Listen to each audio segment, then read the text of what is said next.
Okay, so what we're going to do today is first we're going to finish up with Hume and then start on Kant. And so just to review, what we left with Hume was that he's an empiricist. He's one of the really famous empiricists, and he's still important. Gerald wrote me, is Gerald's not here, is he? Gerald wrote me, oh Yep, yeah, he I'm is. here. Yeah, yeah, hi. Um, he wrote me about whether this is still I'm not sure. I don't want to mischaracterize what you wrote, but anyway, Hume, both his ethics and his theory about causality are front and center in to this day in modern science. And an example that I gave him was string theory. The you know Hume doesn't want us to assume the existence is kind of like Occam, doesn't want us to assume the existence of anything we can't actually see. And he says we can't actually see the link between one event and another event, but we call it causation. Well, I forwarded, I don't know, Gerald, whether you saw this, but I forwarded a video by one of my favorite science YouTubers, Sabine Hassenfelder, and it's I missed, about, I missed that. you Uh, missed it? yeah, I'll go look for that. That sounds cool. Yeah. It is cool. It's not that long. And the thing is, it is what she's on a tear about. One of her rants is that there's too much money spent in science pursuing uh, what she calls beauty, but what she means is a a theory of the world that actually makes sense and is uh, uh, and her example is the Large Hadron Collider because what we're doing there is, among other things, I don't pretend to understand it. Gerald would be the guy, but anyway, we're pursuing some kind of a grand unified theory, and we're also maybe looking for particles that may explain dark matter to us, and so forth and so on. And this is a really interesting theory, both in philosophy and in science, that well, maybe things don't have to make sense. And there are people that argue this in physics. Gerald, correct me if I'm wrong, but there are people that argue that this is a quixotic pursuit to try to get a theory that matches everything, where everything is consistent and works together. And this has been a problem for 100 years since quantum mechanics came out. And so she No, argues I about think that. the answer is that looking for consistency. I think it's in the DNA. I couldn't stop it if I had to. Yeah, yeah. But I mean, but on the other hand, you realize that as Hume was saying, you get very different levels of correlation between what you decide is a cause and what you think is an effect. And science more and more just says, oh, by the way, I've got a new twist on this for you. And so the answer is there's no way that I can think of that you will know you've gotten to an end. But I think there's a logic to it. It's just that we don't necessarily understand it. well, that's what the Platonic mindset is. There is a logic to the universe. We're not there yet. We don't get it yet, but there is a logic out there someplace. And that's kind of what Sabina is saying.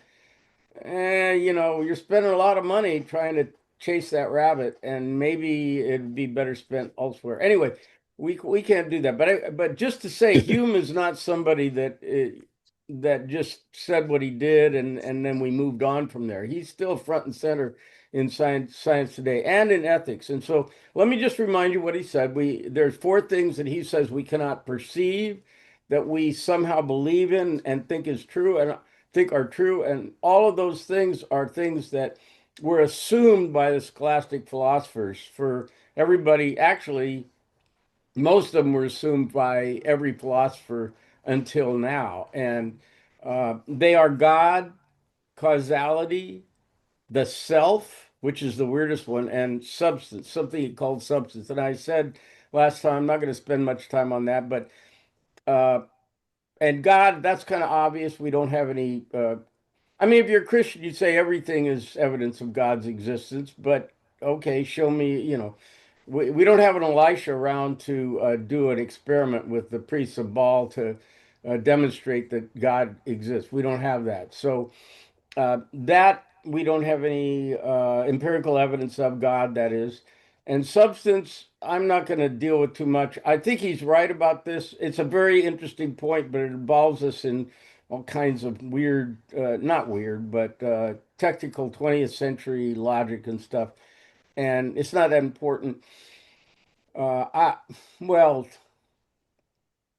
I shouldn't have said that. But anyway, we can move beyond it. And then the other thing is the self, and the self is something that's going to be picked up by Kant, which is very interesting.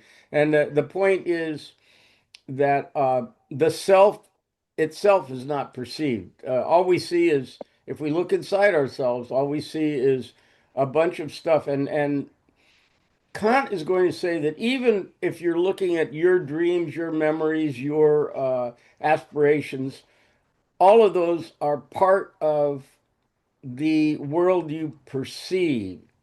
It's not the self itself. They are perceptions. They just happen to be inner perceptions, perceptions of your mind, but they themselves are not your mind. Your mind is still perceiving. If you have a memory, there's something that's remembering, and that thing that's remembering is not perceived. That's what Kant wants to say, and he gets that from Hume.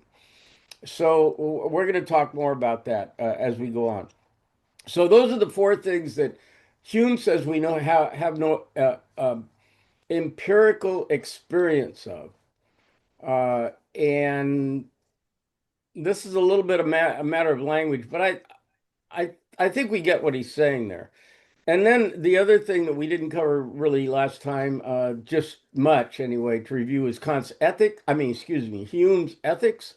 And by the way, that first let me go back to the metaphysics for a second. This is called Hume's fork, and he says that if you want to say something and it can't be established as a matter of fact, in other words, empirically, or it can't be established logically, which he calls relations of ideas, then it can't be established, and it's just an opinion. And this is going back to Socrates, and we're trying to separate opinion from fact. And Hume says those things, one of those things has to be true, or you can't say that what you're saying is legitimate or valid. Um, so that's called Hume's fork. And then there's another thing that's known in the literature as Hume's guillotine, and that's what we talked about last time, that facts do not imply value. And so it's the is, also known as the is ought problem. Hume's guillotine and the is ought problem are the same thing. And it just means that no amount of facts can tell you what's right and wrong. I gave the example of Donald Trump introducing Jesse Jackson last time. Uh, just real quickly, he introduced Jackson and he said Jesse Jackson is going to say a very small number of people control all the or a vast majority of the wealth in the United States. And then Trump says, this is many years ago, and Trump says, but I got to ask myself, what's wrong with that? That's what Trump says. And I don't actually, let's not dwell on that. But he's right about that, that the fact that a vast amount of wealth is controlled by a small number of people is a fact. Is it right or wrong? Is it good or bad? The facts don't display whether it's good or bad. And then that's when I introduced the parasitic wasps. Uh, and we also talked about the naturalistic fallacy and the moralistic fallacy. Do you want me to review those, or you guys got that? Okay. So, what is Hume going to do with regard to ethics? And he says, he wants to stay away from any kind of metaphysical or religious justification for good and evil, right? He wants to, and he also doesn't want to agree with Hobbes that if you remember, he says that Hobbes says that we think whatever is good it benefits us and whatever is evil threatens us, right? And Hume says, well, if that was true, we wouldn't understand the characters in history or literature because they can't hurt us, and yet we have no problem saying whether they're good or evil, right?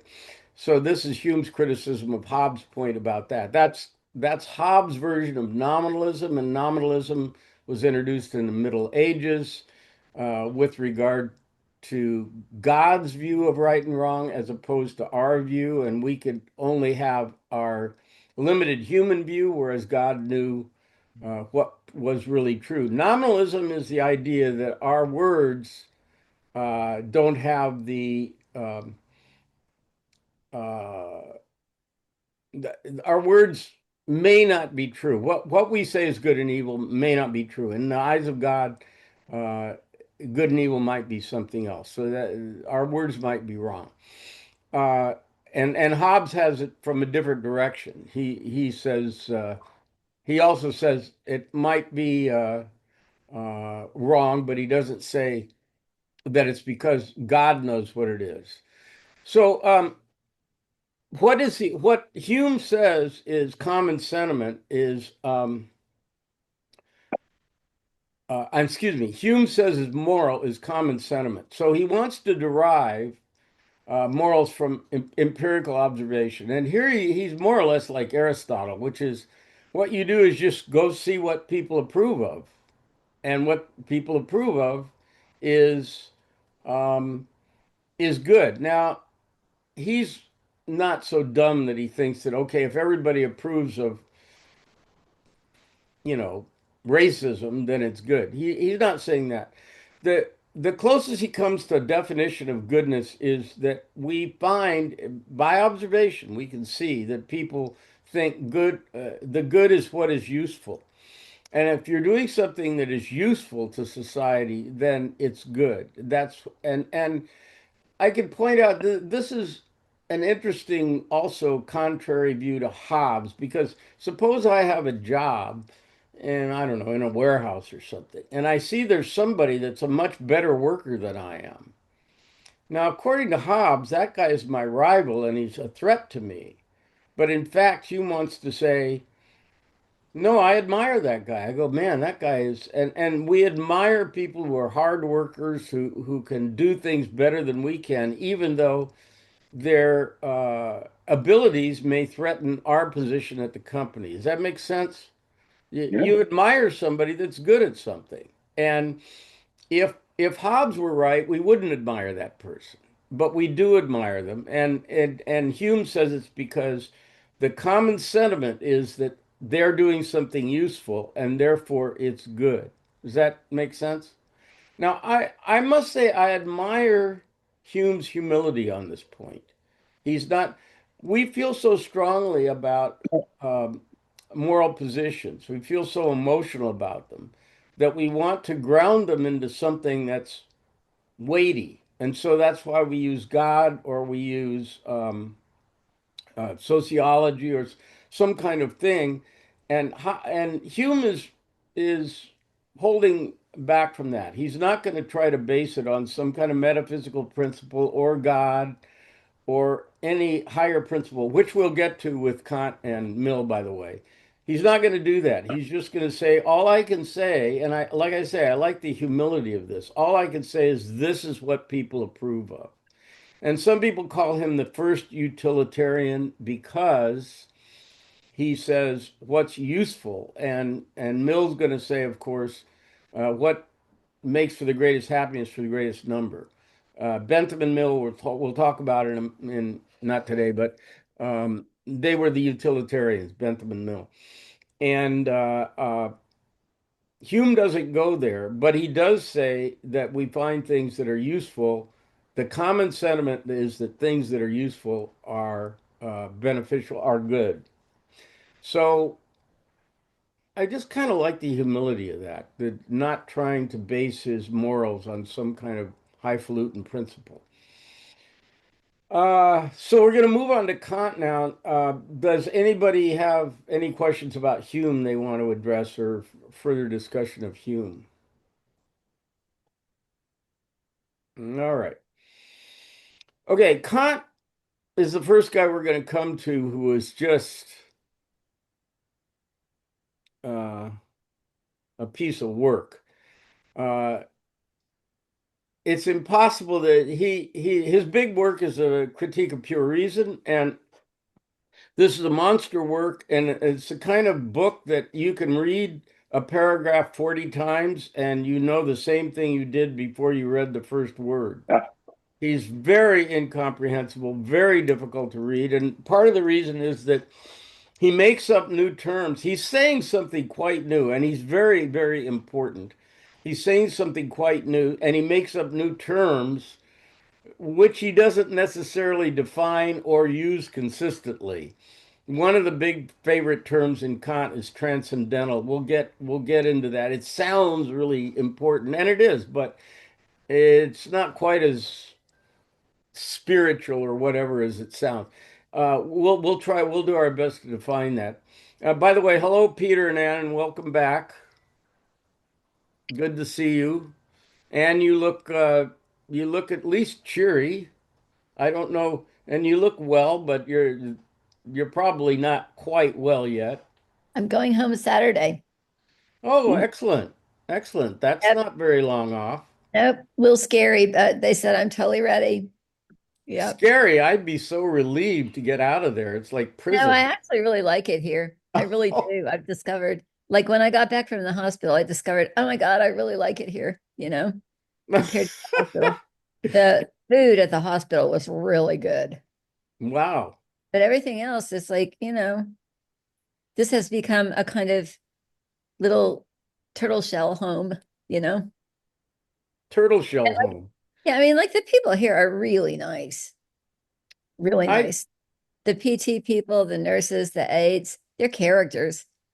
I don't, I in the last year or two had to visit doctors or and their assistants and nurses and stuff like that. And these people are different species. They are just something special. And I've been telling them that. I my whole life I just took healthcare for granted.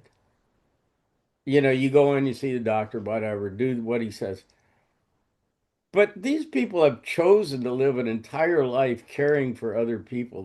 Yeah, I That's know. some kind of life decision that I could never have made. And Yeah, I've been passing that along to them. I hope it doesn't make them uncomfortable, but I kind of don't care because it makes me feel like they've been recognized. They don't respond that way. Usually one girl started to cry when I told her that. It's yeah, such a wonderful life choice she made. Anyway, back to Let me say, philosophy. I'll just say, Tony, they appreciate, yeah, they do. especially right now, because they are under siege from so many different things, and so many people went through a terribly, we lost a lot of people during COVID because they just couldn't Yeah, deal with it anymore. So if people who stuck it out and are still there and working, anything you can do to make their lives easier and say that you appreciate them it's really welcome. Well, My it's sincere. my They're all colleagues angels. tell me they appreciate it. I agree. Good.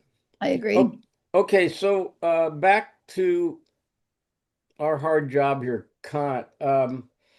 Yeah, he's a piece of work. The critique of pure reason. I don't suppose you guys really want to get further into this, but I would recommend just reading Norman Kemp Smith's. I think it's called a commentary on the critique of pure reason.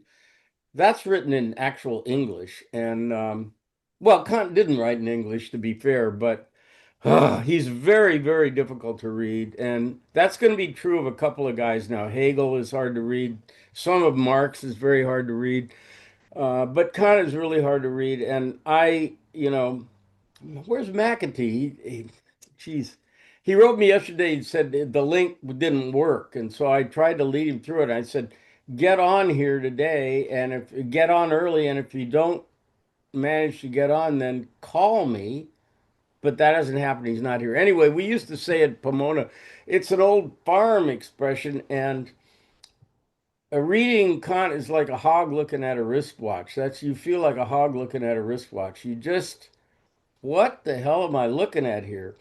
And then now I've studied him quite a bit, but when I go to talk about him, Another farm expression is my mind is flopping around like a wounded snake. And that's how I feel like so many ideas come to mind, and I'll try to congeal them in a format that is somewhat comprehensible. It's very important. One thing to say about Kant is, in my view, this is the first really important answer to Plato uh, since Plato. And the other one is going to be Wittgenstein. Plato has not been put to rest, and Hume doesn't put him to rest either. The problem with Hume is that, well, Hume and Aristotle, the problem with trying to derive everything from empirical evidence is basically the Meno. Uh, the Meno can't be answered by either Aristotle or any of the empiricists. Hume, how do you explain the Meno? Because somebody has knowledge that they have not specifically. That's the demonstration in the Meno. Somebody has knowledge of slave boy that hasn't been learned or experienced prior to his little discussion with Socrates. So how do you explain that? And uh, I compared it, if you remember, to the monarch butterflies who fly from Mexico to Canada and back, and it takes several generations. So how does the second and third generation know how to complete the trip? Well, this is the Mino is even worse than that because at least in the case of the monarch butterfly, somebody has previously learned something physical. But the things that the slave boy knows, nobody learned from something physical. The intuitions of mathematics, and I have mentioned this before, if you go to Wikipedia and look up the philosophy of mathematics, the intuitions of mathematics have not been explained to this day. In other words, the Meno has not been accounted for to this day. That sounds crazy, but I think you'll find it's correct. So uh, Kant is going to undertake the first real answer to this question, and the second one's going to be Wittgenstein. Nobody between Plato and Kant, including Aristotle, and certainly not Aquinas or any of the Christians, or Descartes, or Hobbes, or any of these guys, have had some kind of response to the Meno, and Kant's going to have one. That's why well, one of the reasons why he's so important. He's also important for ethics, which we will also cover. I think I mentioned just this is not that germane, but Kant is also the guy who originated the Kant-Laplace theory for the formation of the solar system, Yeah. and that has nothing to do with philosophy, but it's just kind of amazing that this guy's mind could, and that's still the theory, the working theory of how the th solar system came to be. Yeah, Peter. Another thing that I just learned recently, Kant said that some of the nebulae were probably universes in their own right, like the Milky Yes. Way, and that was not confirmed until 1924. But it's been very strongly confirmed, and I don't think even Laplace was interested in that idea. He developed the nebular hypothesis, but I don't think he paid attention to that. Yeah, I think you're right. And the it is amazing how many of these guys, I mentioned this before, were kind of prescient. Even if they didn't know exactly what the physics were, Kant wouldn't have known enough about the standard model and all that to really have the sophistication that Gerald has about modern physics. But just the fact that he could figure this out, or that Thales could figure out that, and the atomists could figure out there must be something that is permanent that never goes in and out of existence. Yeah, Doug. Yeah, I have Walter Kaufman's Critique of Religion and Philosophy. Do you think Yeah, that that's a worthwhile I like Kaufman. commentary on Kant? Yeah, I like Kaufman. Okay. He came to Pitzer one time. I saw him speak. And Kaufman, I don't want to get sidetracked here, but Kaufman is a Jew who was the guy who was responsible for re-establishing Nietzsche as an important guy, because Nietzsche gave birth to Rosenberg. Rosenberg was the one of the main philosophers of the Third Reich, Nietzsche in his later life went kind of nuts, and his sister Elizabeth Forster Nietzsche, I think, took over his papers, and she was like a Nazi type sympathizer and racist, and she guided his publications towards emphasizing those kinds of, Aryan superiority kind of things. And so by the end of World War II, Nietzsche was in very bad odor. And Kaufman, who's a Jew, went back and reevaluated Nietzsche and brought him back into respectability, which he remains to this day. That's just kind of an interesting little biographical story there. Anyway, going back to Kant. So um, I made the rather bold statement that Kant's the first guy that has kind of an answer to the Meno. The first one, what, a couple of thousand years, and nobody's really come up with any kind of credible explanation for what's going on in the Meno. So, what happens with Kant? He creates something that he calls the Copernican revolution in philosophy. And what that is you'll know that Copernicus realized that the motions of the heavenly bodies were not caused because they were moving, they were apparent motion caused by our movement. And so none of the heavenly bodies were moving around circling the earth. We were moving around and it made them look like they were moving. Now he calls his philosophy the Copernican revolution in philosophy because all of the philosophers until Kant had assumed that the mind was kind of a passive thing, like and what was going on out there was actually real. In other words, the just like when we look at the stars, we think their motion is real when it's actually us that's moving. But for Kant, what he wants to say is the world that we see with our senses is actually a creation of our mind. And we shouldn't confuse this with it being, again, it's not like Maya, it's not an illusion. And, we luckily, since I've started teaching philosophy, there's been a development in technology that gives us a good analogy to understand what he's saying, and that is the development of personal computers. Um, the example of a photographic plate is often used. Imagine a photographic plate is like your mind, and it's just recording what's out there. But in order for it to do that, it has to have a certain chemical structure. And a computer or a digital camera to receive pixels uh, doesn't know anything except that they're pixels. It doesn't know anything at all. It just represents these pixels. For the computer to understand what's going on or make any sense of it, it has to have an operating system and software.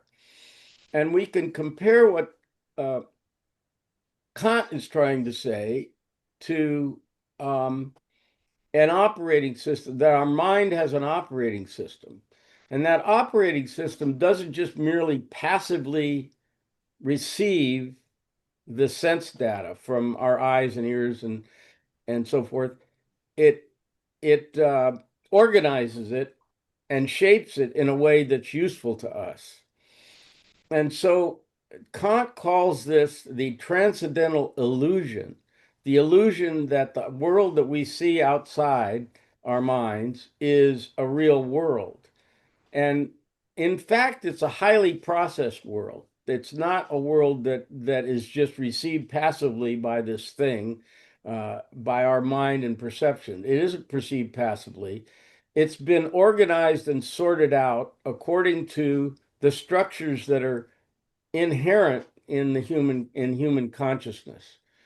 Are you with me so far?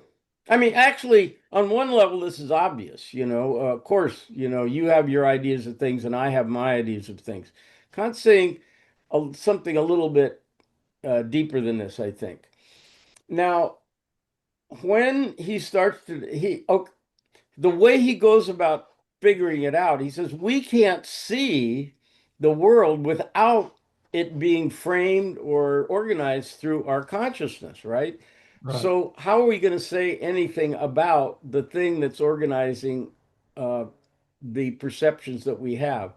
I mean, bless their hearts, all these guys for thousands of years just sat down and tried to figure out how our minds work, how what reality is. I mean, that's awfully sweet of them. Yeah, Doug.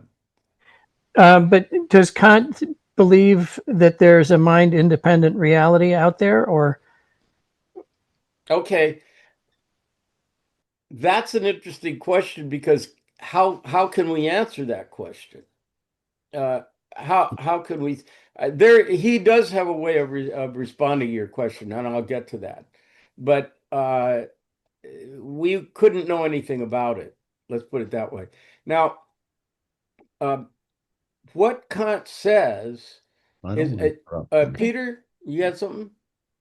Yeah, I have read only one book by Kant. I don't know much about him, but I believe he said somewhere that the supposed metaphysical question whether the real world exists was a scandal to philosophy.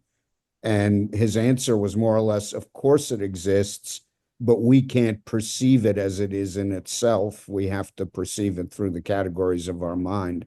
I could be wrong about that, but I No, think that that's all somewhere. correct. That's all correct. Except saying it's a real world that's out there is slightly Yeah, it's more than it's more problematical. than he wants to say about it.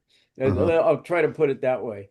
Um, Okay, so the structures that the way he goes about trying to, okay, what he's going to try to do is figure out what is the mind doing and how is the mind processing the external world so that we have the perceptions that we're familiar with. How does it do that?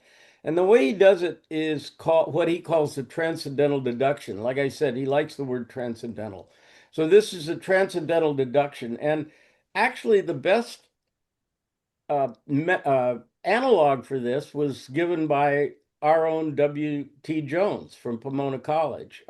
He's given the my favorite simple analog for what Kant says we're doing here. Jones says, suppose you go into a warehouse and you see 4 or 5 stacks of piles of oranges, and if you look at the oranges, you can see that some are smaller than others, and you can measure them and sort them according to that. And then some have different colors from others, and you can gauge them according to that and sort them. So, what can we say about the person or the entity that was sorting the oranges? Well, they were sorting them according to color and size. So that's what we're going to do. What Kant says we do is we start with the things we can perceive, and it's like a crime scene. We figure out, well, what had to happen for us to perceive the world the way we're perceiving it? What kind of organization had to occur so that we come up with the picture that we have? Uh, and what he says is there are 4 things that he can identify that the mind organizes reality in accordance to. One of them is space, so that we see things in space. Now, again, Kant's being kind of prescient here because the space really exists. Look at the general theory of relativity. Look at Einstein. He says, well, space is kind of relative to, and it can bend. We wouldn't think space could bend, the space that we live in. So we're shaping our space according to our human consciousness. And one of the funny things that I think Kant says this is that we can imagine space being empty, but we can't imagine there being no space. That is kind of a weird thing to say. So anyway, one of the things we can say is that you're where you are and I'm where I am. So we perceive the world in as having spatial qualities, things being organized according to location. The second thing is time. So again, time is one of those things that Einstein and a couple of hundred years later, Einstein says, well, time is relative. Time isn't a fact of the universe. And so uh, Kant calls space the outer sense, and he calls time the inner sense. So time's always going along, even when if we have our eyes closed, we have no sense of space. If we're in one of those sensory deprivation chambers, anybody ever do one of those? Where you, yeah, I did one time. They give you, they put you in a chamber, and the whole idea is they try to block out any kind of sensation of anything. So you can't hear anything. They put a mask on you. You lie down so you're not standing up. And I think ideally you're in water. I don't remember whether it's in water or not, so you don't experience gravity. Anyway, the idea is that even in that situation, time is moving forward. Even if you have no sense of space, time is moving forward and you have an inner sense of that. Looks like I'm getting frozen here. I don't know why that is. Anyway, so the two things the mind is doing to organize your experience are time and space. And so he doesn't want to claim that time and space are real things. And again, this is like kind of what Einstein says. The third thing is causality, which Hume called attention to, that we don't perceive causality. And the fourth one has the greatest title. It's called the um, transcendental unity of apperception. And that phrase refers to uh, the fact that everything you experience happens to you in a nexus. Your consciousness, the one that Hume says you can't see, that he described Kant describes this by saying it's the transcendental unity of apperception. In other words, all the perceptions that you have of the outside world are occurring to this one unity of apperception, that you know who you are. And Kant has various. Here's a Kant wrote two versions of the Critique of Pure Reason. One is published in 1781 and another one in 1787, and they're not the same, and they don't use the same arguments to produce the same results.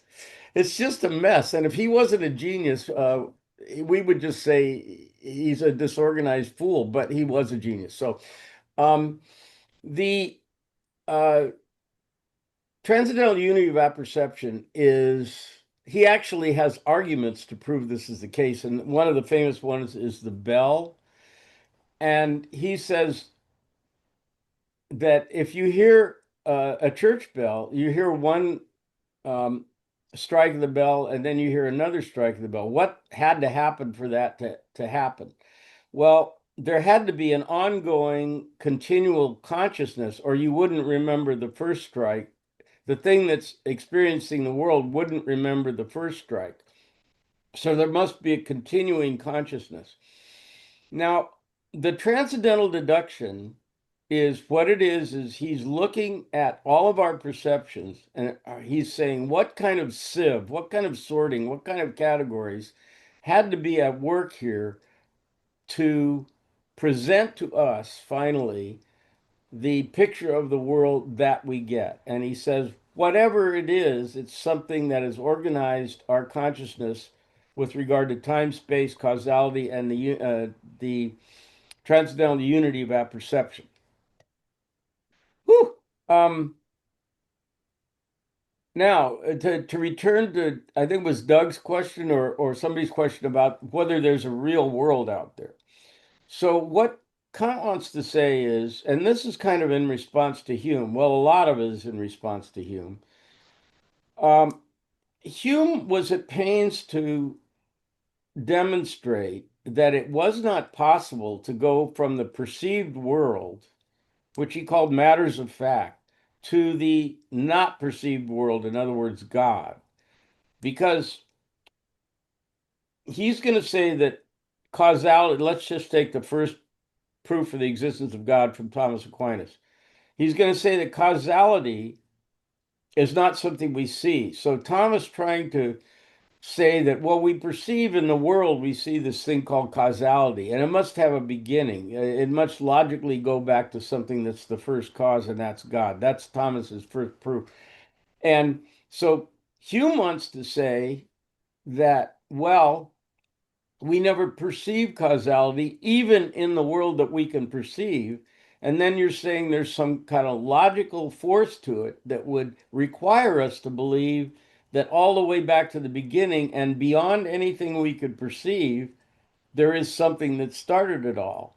And on a couple in a couple of different ways, Hume wants to say that's just it's just not possible to go from here to there. You can't make a proof of something that's metaphysical and not perceptible by using evidence in the world that is perceptible. And Kant calls that world, that's the world that we perceive, uh, similar to Plato's world of perception. He calls it the phenomenal world. The phenomenal world is the world we experience. And all of the laws that, all of the things he just mentioned, time, space, causality, and the uh, transcendental unity of apperception, all of those things are preconditions for us having experienced anything, but they aren't part of the quote real world. And he calls that real world the noumenal. He wants to. It's best to think of the phenomenal world as a limit. This is as far as we can go. And what's beyond that? What's causing our perceptions? What is the origin of our transcendental, our own individual transcendental unities of apperception? Those things are things beyond the phenomenal. We don't experience them. We don't experience ourself. In other words, the thing that's doing the perceiving, we don't experience that. We don't experience the actual causes of our perceptions that are out there because they're all filtered through our these structures in consciousness that organize them in a way that's useful to us. We don't experience those things. So the famous quote from Kant is, I limited uh, rationality to make room for faith. So the things that are beyond that wall of the phenomenal world that we perceive, those have to be addressed with faith because there's no way they can be proven. And he also like Hume, he doesn't think these arguments that have been produced are legit that prove the existence of God. And Kant does something, he produces something called the antinomies, which are really hilarious. I mean, it's like Hume, it's some kind of joke against the entire history of philosophy. Here, I've got him here. The antinomy, what he does is he takes the assumptions of scholastic philosophy and he proves, well, I'll just give you here's the first antinomy, mathematical. The thesis, the world has a beginning in time and a limit in space. Antithesis, the world has no beginning in time and no limit in space. And what he does, there's four of these. And what Kant does is prove using the rules of scholastic analysis and rational thinking and argument, he proves that both of those are true. Both this and its opposite are true. And he does it for four things. What he's doing is demonstrating the futility of scholastic types of reasoning. The other antinomies, just for your amusement, are um, every complex substance consists of simple parts, or nothing in the world consists of simple parts. The third one is causality in accordance with the law of nature is not sufficient to explain the existence of freedom. Antithesis, there is no freedom, but everything happens according to the laws of nature. Then there exists a necessary being either within or with outside the world, or outside the world there is no necessary being. And he he goes through these elaborate proofs of every one of these things according to the rules of scholastic reason, and proves both the thing and their opposite. It's kind of pimp job, he just makes fun of the entire, but of course he does it in very dignified language. He wouldn't say pimp job, for example. He's always Kant himself was a very prim kind of conservative guy. They used to say you could set your watch by when uh, Kant left his office. He was so prompt and organized. And Kant was a professor too, by the way. Not all these guys were professors, but he was. So the upshot of this is, let me get back to the thing I opened with, or maybe I didn't open with it, but I mentioned the Meno. So how do we explain the Meno? Well, Kant is going to say something like this. The reason that we know what mathematics is it's part of the structure, like space, time, and causality, of given to us in our minds. It's part of the organizing principle of our mind through which we perceive reality. Beyond that, we can't say. He calls it, uh, I hesitate to use this, but anyway, in the history of philosophy up until him, we made, and I've referred to the distinctions between um, analytic and synthetic statements. Analytic statements are the ones that are true by virtue of the definitions of the terms used in the statement, like 2 plus 2 equals 4.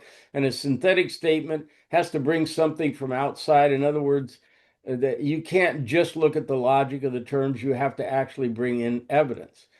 And then the other terms are a priori and a posteriori, which are very similar. And a priori is things we know before sense experience, and a posteriori is things we know after sense experience. So Kant is going to say very famously that there is such a thing as a priori synthetic facts or truths. And that means these are the preconditions from which or according to which we experience the world. They're necessary and established before experience. So, in order that experience can occur, if these things didn't exist, experience wouldn't happen. That's his conclusion. So these statements, like the organizing of space, time, etc., are preconditions for any kind of experience. So they are a priori, they are prior to experience. But on the other hand, they're not analytic either. It's not obvious just from the logic of the terms involved that these are true. Something has been added to the logic of our statements. Some conclusion has been come to that we have proof of just because of the preconditions of experience. Without those structures in our brain, and then he has 12 categories, which I don't think I'm going to bother with that, but he has 12 categories uh, according to which the mind is sifting the perceptions that it receives. Those perceptions, his term for that is the manifold. The manifold you can think of as like all the billions of photons that are coming into your mind at any or your sight at any second. That's the manifold. All this junk that you're continually perceiving through your physical perceptions, hearing, um, taste, smell, vision. That data is massive that's coming in every second to your mind. And he calls that bunch of what we call in the 20th century sense data. He calls all that stuff, his word is manifold for it.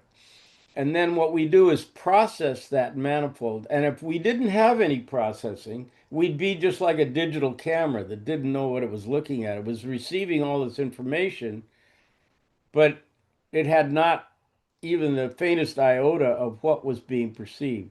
But we sift it through the structures that he describes, and that's what comes up with the picture of reality that arrives in our consciousness, our transcendental unity of apperception. That is the essence of Kant, what I've just said. And so, to boil it down even more simply, the mind is not a passive, but is an active uh, recipient or participant in perception. It's not passive. It's uh, and that's why he calls it the Copernican revolution in philosophy. Yeah, Barry. This what this makes me think of is Faulkner, The Sound and the Fury, when he's trying to communicate what Benji is perceiving or how he's thinking about or understanding the world, because he doesn't have the structures that you talk about, those sorting, those things that are the operating system for his mind is not functioning properly. So impressions and sensory information is just coming at him in a completely unstructured way. And he communicates that in the way he writes about that character. It just seems like a similar idea. Yeah, we do benefit from the fact that we know what an operating system is. This didn't exist in Kant's time, but you can imagine if you had a different operating system. I've mentioned before that even perceiving, do you remember Plato's statement, his myth of the sun or analogy of the sun, that the mind is to the forms as the eye is to the sun, and the sun, it turns out that our eye is tuned to the same light frequency curve that the sun puts out. And I think I mentioned that if we were on another planet around a different star, our eyes might be sensitive to a different curve uh, than we are sensitive to. Same with ears, I suppose. They've been developed because they are useful to us in a way that, say, a bee needs ultraviolet light, so he sees another part of the spectrum. Alan, did you have a point? Yeah, I was going to say that you see support for Kant's idea that the structure of the brain uh, has a lot to do with how we experience and perceive the outside world from developmental psychology. So, for example, there's empirical evidence that's been reproduced many times that a newborn infant will tend to spend more time staring at human faces than any other kind of object. That the infant, without any previous experience of the outside world outside of the womb, is predisposed to look at eyes and to begin to recognize faces within hours of birth. And I think stretching that to what you were just saying about the wavelength of lights and things like that, if you imagine what the world looks like to a butterfly, where perhaps the most important thing in the life of a butterfly is flowers, that there's an intense awareness of flowers and things like houses and streetlights and things like that are probably completely irrelevant data that the butterfly simply doesn't notice.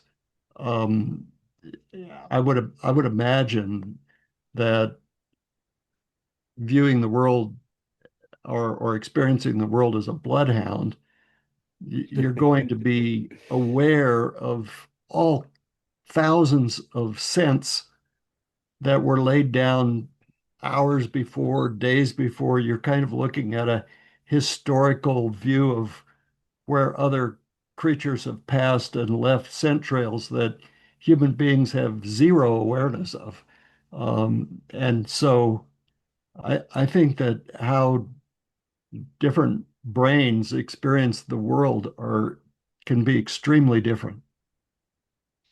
Yeah, on that level, it's pretty obvious that Kant is right, just Yeah. from our experience of other animals, and we for sure know well.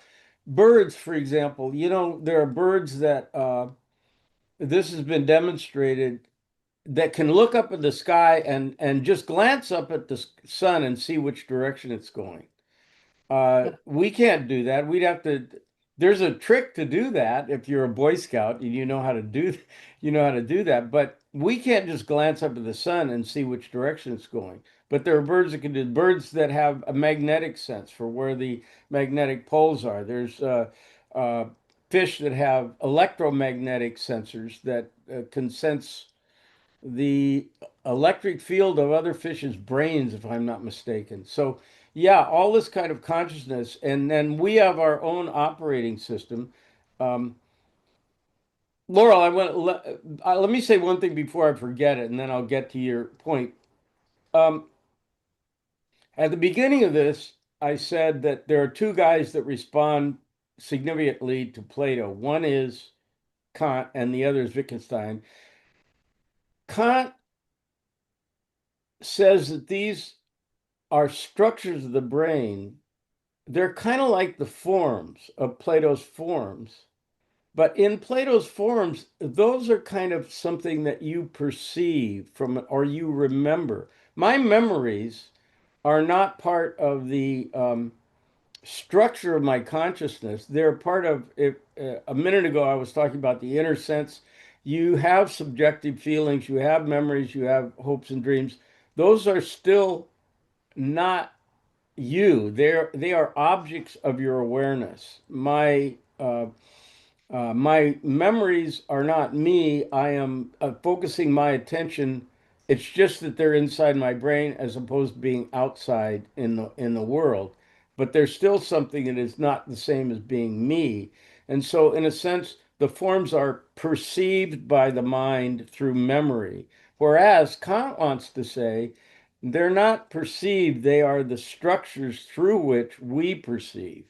So that this is the first alternative in the history of philosophy for the view that Plato had. Now we mentioned a couple of things about, like Alan, I think you mentioned about the babies.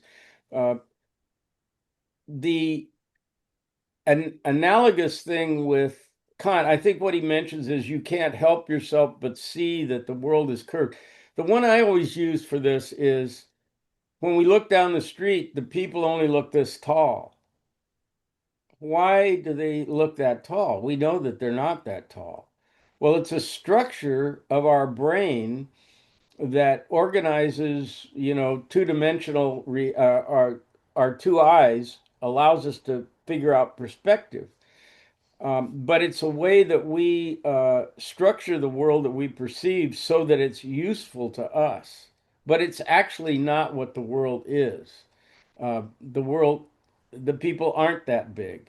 But in order for us to make use of the perceptions that we're getting in our eyes, we have to see them that way so we can structure the space, which is one of the things that Kant said our brains use to structure the world. One of the structures it filters the world through. That's the way our brains function. So with Plato, those things were something you learned or remembered from a former life. But Kant says they're prior to that. They are the structures through which you remember, no, that you experience even your memories. Laurel, sorry. I think Alan's comment on developmental psychology is very interesting, but I think we also learn an enormous amount from neuroscience, from strokes or other things where brains are affected and where people can actually describe the alteration in our understanding of the world around us, and all kinds of things that our brains do. We can actually characterize not just by when it's working, by what happened, but by what happens when it's not working. And Oliver Sacks has a number of books that Yeah. describe these phenomena. But I was wondering to what extent Kant had any exposure to such descriptions, which go way back, but before the modern neuroscience, people have described alterations in understanding the world. But that I think is and there are all sorts of other weird things, like people who are blind have hearing function taking over a lot of the pieces of the brain that dealt with vision, and language structure. If you're using ASL, the brain is also very plastic. So it's not just that you're born with a brain that is structured to do things. It can also rearrange itself in interesting ways to deal with this. And so your perception of yourself can be rearranged.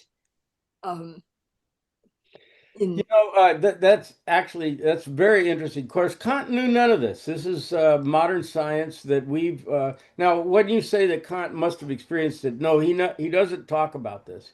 And yeah, I there's probably a good chance that he's run into somebody that I don't know is has some kind of disability mentally that causes a different, well, just a blind person for starters. I have a personal thing that just happened to me that's kind of interesting along these lines. I had an operation. One of my ears was blown out in a rock and roll show 20 years ago or more. And I happened to mention this to a doctor, and he says, "Oh, there's an operation for that at Kaiser." And so I went and had the operation. What they do is, I can't remember the name. There's a couple little bones. Somebody's going to know this. A couple little bones in your ear, and you can actually go in there and put a prosthetic in. He says what's happened is the bone has been shattered, and so we just put a plastic substitute in the ear. This microsurgery. Anyway, the point is, it completely rearranged my taste. So things taste very weird to me and not very good to me now. Everything's like cardboard. Not everything. It's specific. Some things are still fine and other things are not good. And supposedly this is going to go away. And this is to your point about the malleability of the brain. Supposedly, Laurel, over a period of time, the brain is going to rewire itself, and so the old experience of the sensation of taste is going to uh, configure itself so that things are normal again. That's very weird. But anyway, all that stuff is true, and it's again an example of how one of these philosophers just Kant didn't do it that way. That's not the way Kant came to these conclusions. He came to the conclusions by doing just what I said, looking at what the world that we perceive is like and what, like I said, is transcendental deduction. What must be the case for us to be perceiving the world the way we are? That was the thought process that he arrived at these things from, not from examples in the real world. Somebody else had their hand up a second ago? No? Okay. So, Kant, Sorry, I was on mute. I just asked you, well, how oh, is your hearing now? oh, the hearing's improved. It's, Okay. sir, I don't know what whether the cost is worth it because Uh, but supposedly it's the taste is going to come back. I I knew about this, but the thing was it may take a month or two or even up to a year to come back. Well, it looks like I'm going to be the long range on the long range end of that because it's been quite a while since I had the operation. But yeah, things are tasting very strange. But thanks for asking. Uh, just a couple more uh, things I want to say about Kant, and then this is exhausting, at least for me, to have to go through all these. Not have to. I loved doing this actually, but just um, there's a couple more things I want to mention.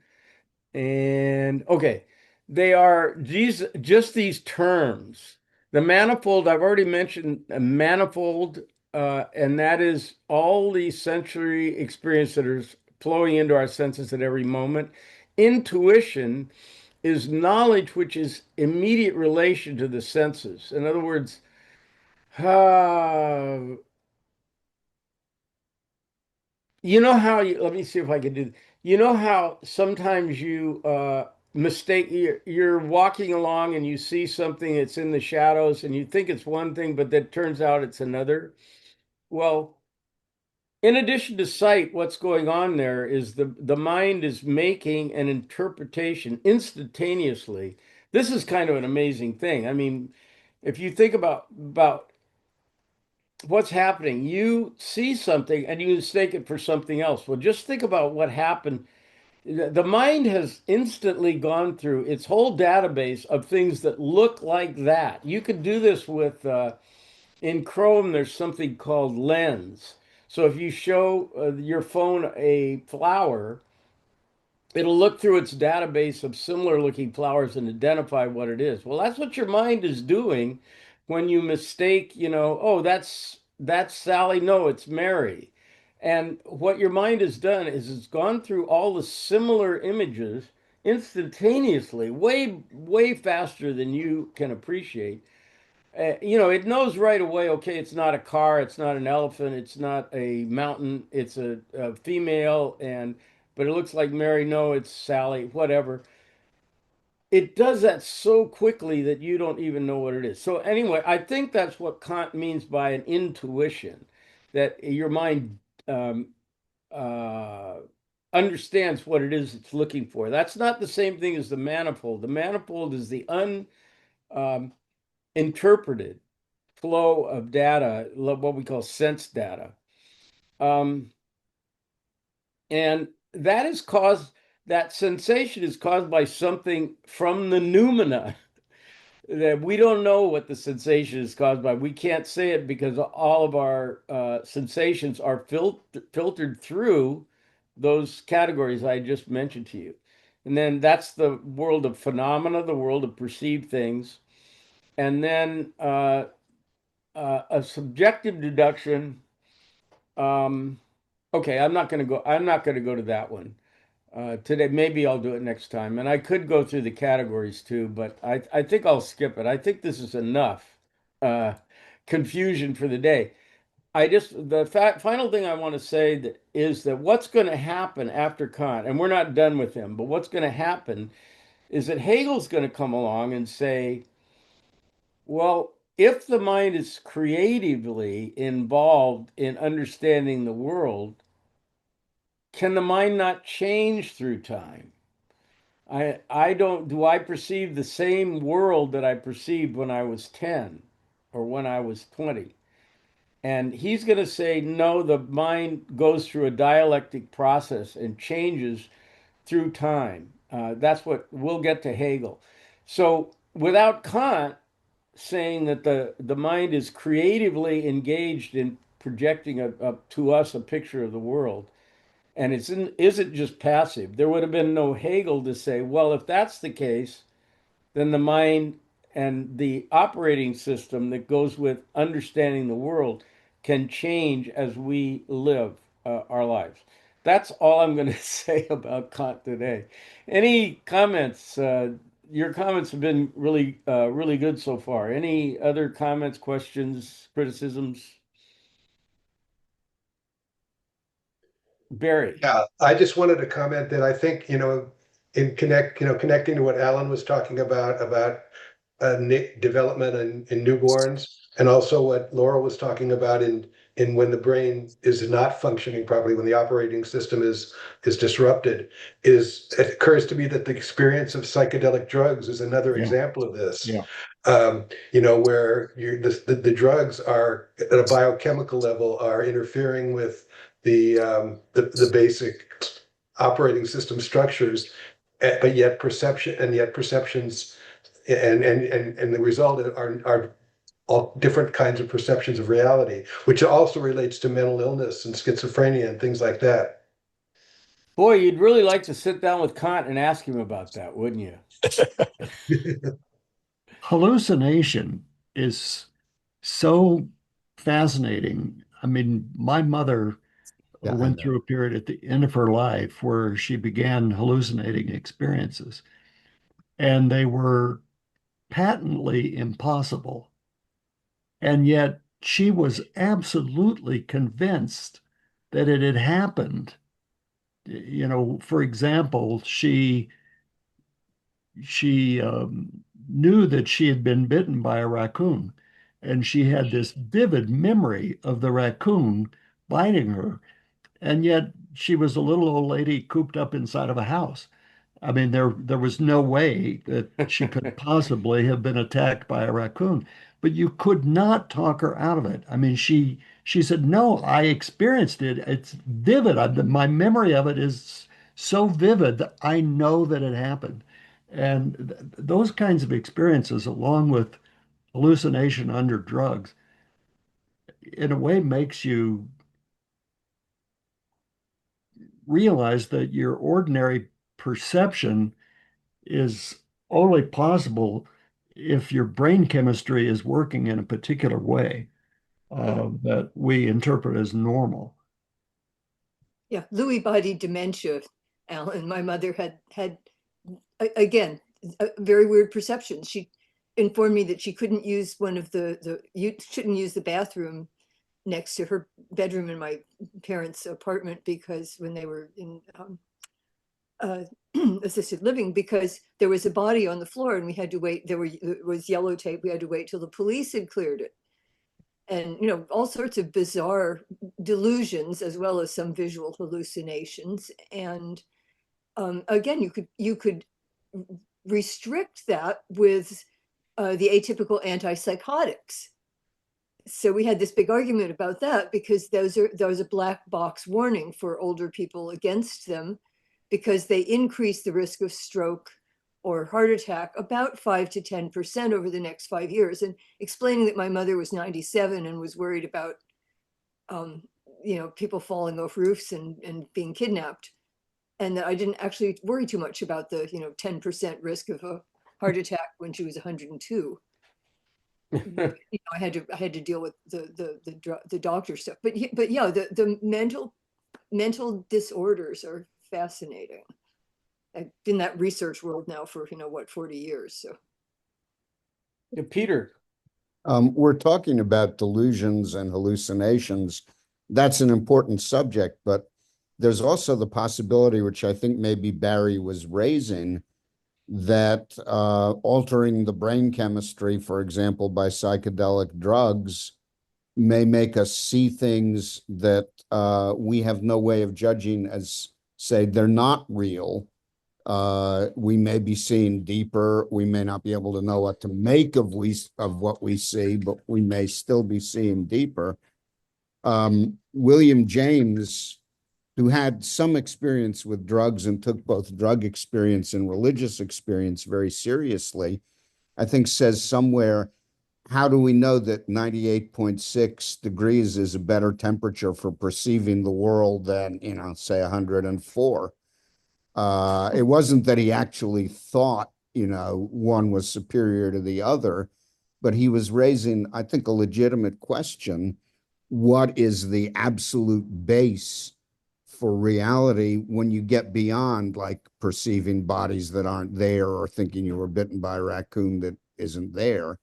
How do you judge? We're not going to resolve all this stuff today, but if I could just revert back to Plato for one more thing, just to make a comparison between Plato and Kant.